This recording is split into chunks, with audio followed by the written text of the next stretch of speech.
56 मुल्क हैं मुसलमानों के, 60 भी गिनती है, 57 भी हैं। फिलिस्तीन के अंदर मैं अखबार पढ़ रहा था, देखिए भीषण बमबारी की गई है यार, और बेतहाशा बच्चे वहां इंतकाल कर रहे हैं, सब आप लोग जानते हैं।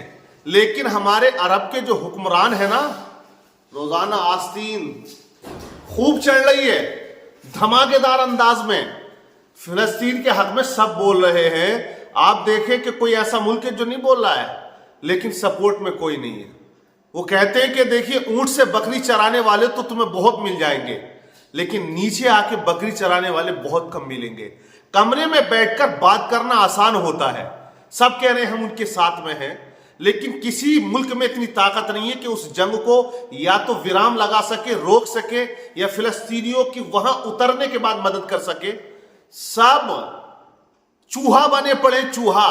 जितने भी आप देखें, एक पिस्सू जैसा मुल्क है, छोटा सा है इजराइल, है नहीं, छोटा बड़ा नहीं है, बहुत छोटा है, और नाक में दम नहीं कर रहा मुसलमानों मुल्कों में, अरब मुल्कों को नाक में नकेल डाल रखी है अकेले ने।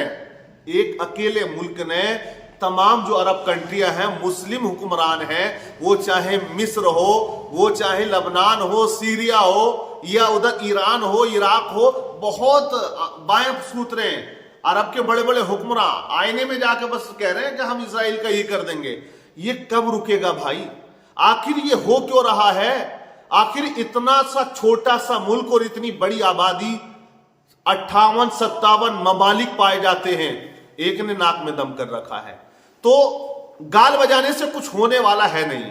और आज मुसलमानों के हालात वही हैं। लोग तो बदनाम कर रहे हैं कि मुसलमान ये कर देंगे, भैया कुछ होने वाला नहीं मुसलमानों से। ये तो बिरयानी के चक्कर में है, बिरयानी मिल जाए और फ्राई मिल जाए उसी में है, और गाल बजा रहा है। लेकिन आप देखें 5000 से ज्यादा आंकड़ा पहुंच चुका है मरने वालों का, जिसमें एक बड़ी संख्या बच्चों की है। अभी एक इंटरव्यू में एक पत्रकार ने पूछा, यार बच्चे से पूछा कि बड़े होके क्या बनोगे? तुम्हारा बच्चा, दुनिया के बच्चे सब एक अरमान होता है कि इंजीनियर, डॉक्टर, वकील, ये वो सब बनाऊंगा। लेकिन उस फिलिस्तीनी बच्चे ने क्या कहा मालूम है? बोले बड़े होने की नौबत नहीं आती है हमारे यहां, हम बचपन में ही शहीद हो जाते हैं। बड़े होके बनना तो बहुत दूर की बात है। अभी 10 साल, 12 साल, 15 साल उम्र नहीं है बच्चों की। आप देखें किस तरह से उनके बचपन को खत्म कर दिया गया है। तो उस बच्चे का जो जुमला है गौर करें, उसने कहा हमारे यहां बड़े नहीं होते हैं, हमारे यहां तो बचपन में शहीद हो जाते हैं। वहां की औरतें मालूम है, वहां की महिलाएं रात को नकाब और बुर्के पहन के सो रही हैं। वो इसलिए सो रही हैं ताकि कहीं ऐसा ना हो कि बम कब गिर जाए, बम यहां आए, और बम गिरने के बाद जब हमारी लाश को लोग उठाएं तो हमारी लाश बेपर्दा ना हो। ये उनके ईमान की मजबूती है। ये देखें आप, नकाब पहन के वो इस नियत से सोती हैं कि सुबह का सूरज हमको नहीं मिलेगा। और आज आप देखें हमारे मुसलमानों की औरतों को देख लें, बेनकाब बेहिजाब हैं। तो आवाज उठाने से, बोलने से हो क्या रहा है? कुछ नहीं हो रहा है। जरा सारा सरवती के चावल की बराबर भी ना है, जय का चावल ही होगा। वो मुल्क उसने आग लगा दी है, तबाह कर दिया है, नाक में नकेल डाल रखी है। कुछ नहीं होगा, 56 हो या वो कही ना कि वो 313 थे तो लरसता था जमाना, करोड़ों हैं तो करते हैं गुलामी।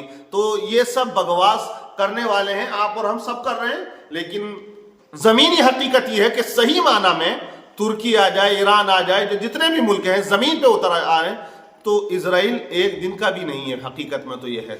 लेकिन बस ये हो जाएगा, अब वो आ रहा है, उसने ऐलान कर दिया, इसने कर दिया। अल्लामा काजी नबी हसन साहब हैं, इनसे मैं कहना चाहूंगा, क्या कहेंगे आप? क्या उन लोगों के लिए आवाज नहीं उठनी चाहिए? क्या जंग नहीं रुकनी चाहिए? क्या उनकी जिंदगी को नहीं बचाना चाहिए? क्या कहेंगे काजी नबी हसन साहब? मौलाना दिलशाद साहब, बस मैं आज के इस हालात को देखते हुए और इन तमाम उलमा की मौजूदगी में बस यही कहना चाहूँगा कि वो मुअज़्ज़ज़ थे ज़माने में मुसलमान होकर, वो मुअज़्ज़ज़ थे ज़माने में मुसलमान होकर, और हम खार हुए हैं तारीख़ कुरान होकर।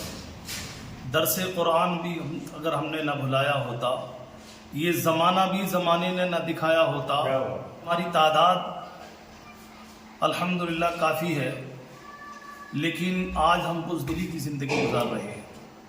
اور کل کے مسلمانوں کا حال یہ تھا کہ جب وہ اللہ اور اس کے رسول سے محبت رکھتے تھے اور 4 غلام جس میدان میں نکلتے تھے اللہ کے بھروسے پر، تو وہ میدان ہزاروں کی تعداد میں بھی ان کے سامنے 4 وفادار غلام نکلتے تھے تو زمانہ ان کے آگے جھکتا تھا اور وہ کسی کے آگے نہیں جھکتے تھے.